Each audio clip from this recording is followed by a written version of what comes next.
اللہ الرحمن الرحیم۔ السلام علیکم ورحمۃ اللہ وبرکاتہ۔ میں بحریہ ماڈل اسکول PNED ماڑی پور کراچی سیکنڈری ونگ جماعت ہشتم کی اردو کی ٹیچر مس خدیجہ ہوں۔ عزیز طلباء طالبات، امید ہے کہ آپ سب اللہ تعالیٰ کے فضل و کرم سے خیر و عافیت سے ہوں گے۔ الحمدللہ آج ہماری تعلیمی سرگرمیوں کا باقاعدہ آغاز آن لائن سے ہونے جا رہا ہے اور ہم اردو کا پہلا سبق ہم پڑھیں گے۔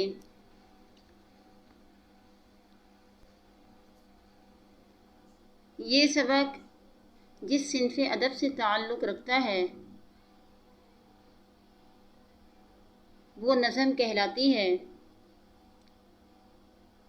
اور اس سبق کے تدریسی مقاصد یہ ہیں کہ ہم اور شاعر کے تعارف کے بارے میں جاننا،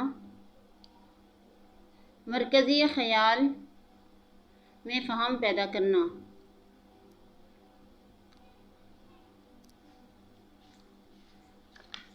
حمد کسے کہتے ہیں؟ ایسی نظم جس میں اللہ تعالیٰ کی تعریف، توصیف بیان کی جائے، حمد کہلاتی ہے۔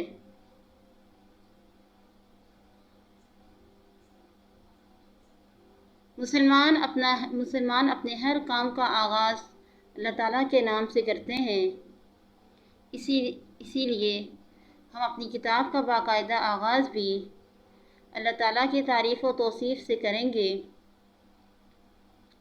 اس حمد کے شاعر اسماعیل میرٹھی ہیں، اور اسماعیل میرٹھی ہندوستان کے شہر میرٹھ میں 1844 میں پیدا ہوئے۔ ان کے والد کا نام شیخ پیر بخش تھا۔ آپ نے 1917 میں انتقال فرمایا۔ اب ہم حمد کی طرف آتے ہیں تو سب سے پہلے حمد کے خاص الفاظ کو دیکھیں گے اور ان کے معنی پڑھیں گے۔ پہلا لفظ ہے اوسان۔ اوسان کا مطلب ہے ہوش و حواس، اصلا، ہرگز، خوف و خطر، خوف یا ڈر، سناٹا، مکمل خاموشی، پر ہول، ڈراؤنا، بیابان، ویران، لیکن، سحر، صبح کا وقت، مرگٹ، ہندوؤں کے مردے جلانے کی جگہ، گھپ اندھیرا، ایسا اندھیرا جس میں کوئی چیز دکھائی نہ دے۔ اب ہم نظم کی بلند خوانی کی طرف آتے ہیں۔ ہے ہمیشہ میری خدا پہ نظر، رات ہو دن ہو شام ہو کہ سحر، نہ اجالے میں ہے کسی کا ڈر، نہ اندھیرے میں ہے کوئی خوف و خطر، کیونکہ میرا خدا ہے میرے ساتھ۔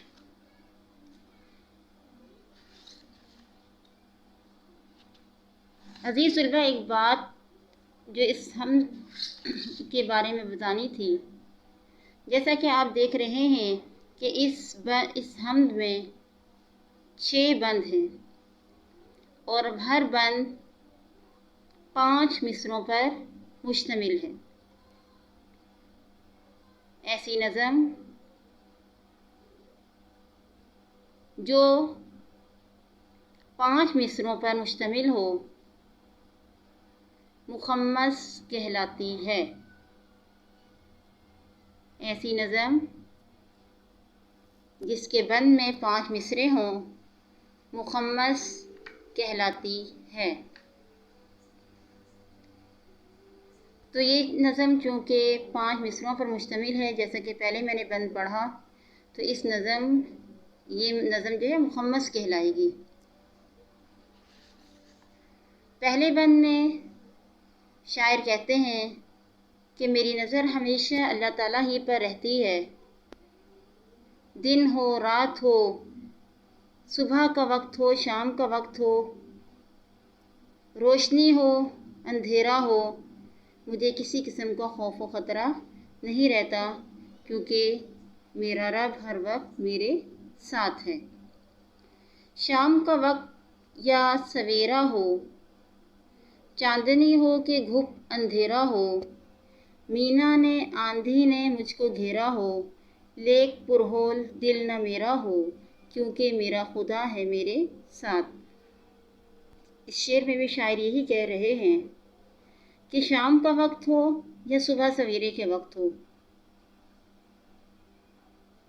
گھپ اندھیرا ہو یا چاند کی روشنی ہو، بارش نے، آندھی نے مجھے گھیرا ہو، لیکن میرا دل پھر بھی کسی طرح خوفزدہ نہیں ہوتا، کیونکہ میرا رب میرے ساتھ ہے۔ جبکہ طوفان کا ہو سناٹا، یہاں سناٹا سے مراد مکمل خاموشی ہے، سخت اندھیراؤں کا چلے جھونکا، جھڑ سے پیڑوں کو دے اکھیڑ ہوا، میرے دل میں نہ خوف ہو اصلا، کیونکہ میرا خدا ہے میرے ساتھ۔ اس بند میں کچھ مشکل الفاظ ہیں۔ اندھیراؤں، اندھیرا، آندھی، جھونکا، ہوا کا تھپیڑا، اکھیڑ دینا، جڑ سے کسی چیز کو نکال دینا، اصلا، ہرگز۔ اس بند میں بھی شاعر یہی کہتے ہیں کہ اگر طوفان کی وجہ سے مکمل خاموشی چھا گئی ہو، یا آندھی چل رہی ہو اور ہر طرف اندھیرا ہو، اور ایسی سخت ہوا ہو جس نے درختوں کو جڑ سے اکھیڑ دیا ہو، ان حالات میں بھی میرا دل خوفزدہ نہیں ہوتا، کیونکہ میرا رب میرے۔ ٹوٹ کر آسمان سے تارے شب کو گرتے ہیں جیسے انگارے، وہم کرتے ہیں لوگ بیچارے، میں نہ گھبراؤں خوف کے مارے، کیونکہ میرا خدا ہے میرے ساتھ۔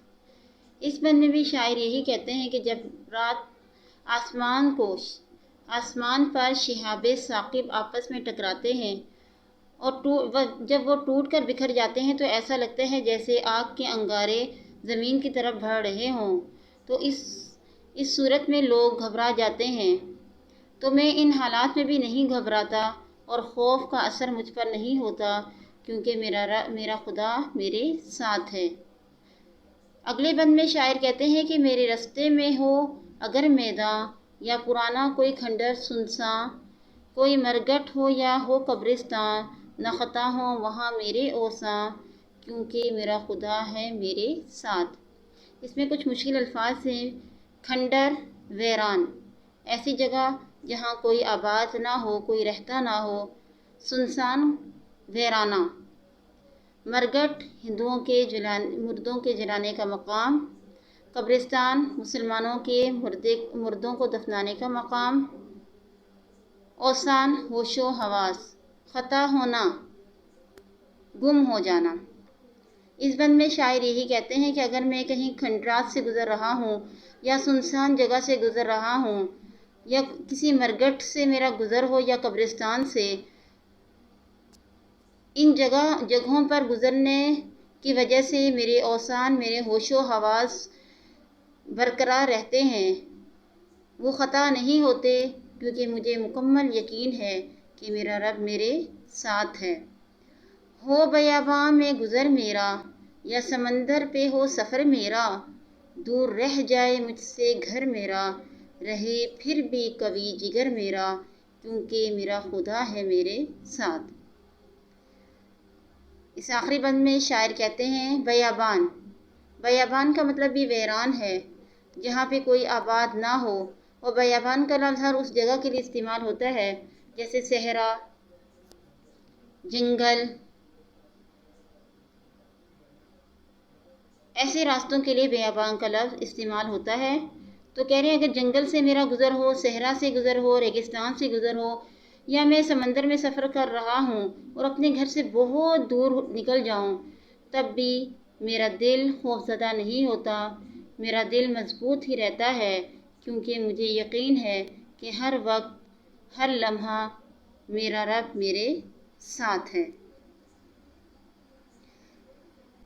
یہ ہماری جو نظم تھی اس کی تشریح اور مشکل الفاظ کے معنی جو آپ کے سامنے بیان کیے گئے ہیں، امید ہے کہ تمام طلباء کو اچھی طرح سمجھ میں آ گئے ہوں گے۔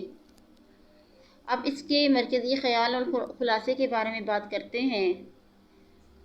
ہر نظم کا مرکزی خیال اس کے اشعار کو مد نظر